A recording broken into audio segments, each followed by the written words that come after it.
ఒకప్పుడు ఒక అందమైన అడవిలో ఒక వేగవంతమైన మరియు గర్వంతో నిండిన కుందేలు ఉండేది.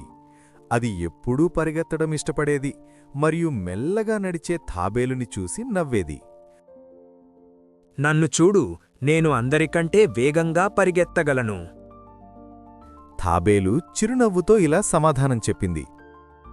నేను నెమ్మదిగానే నడుస్తాను, కాని పట్టు విడవకుండా ప్రయత్నిస్తాను.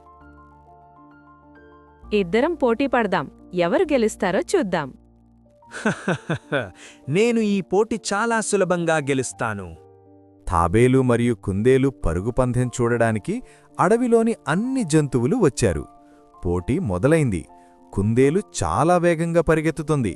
తాబేలు చాలా దూరంగా ఉంది.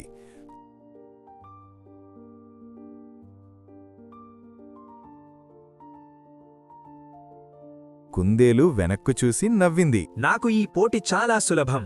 చెట్టు కింద విశ్రాంతి తీసుకోవాలని నిర్ణయించుకుంది.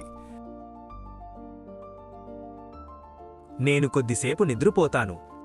తాబేలు చాలా దూరంలో ఉంది. మెల్లిగా నిద్రపోయింది. ఇక తాబేలు నెమ్మదిగా ఆగకుండా ముందుకు నడుస్తూ ఉంది. కాసేపటి తర్వాత కుందేలు నిద్రలేచింది. కాని అప్పటికే చాలా ఆలస్యమైంది. అయ్యో, తాబేలు గెలుపుకి చాలా దగ్గరలో ఉంది. తాబేలు గమ్యానికి దగ్గరగా వెళ్ళింది. తాబేలు మొదట ఫినిష్ లైన్ దాటింది.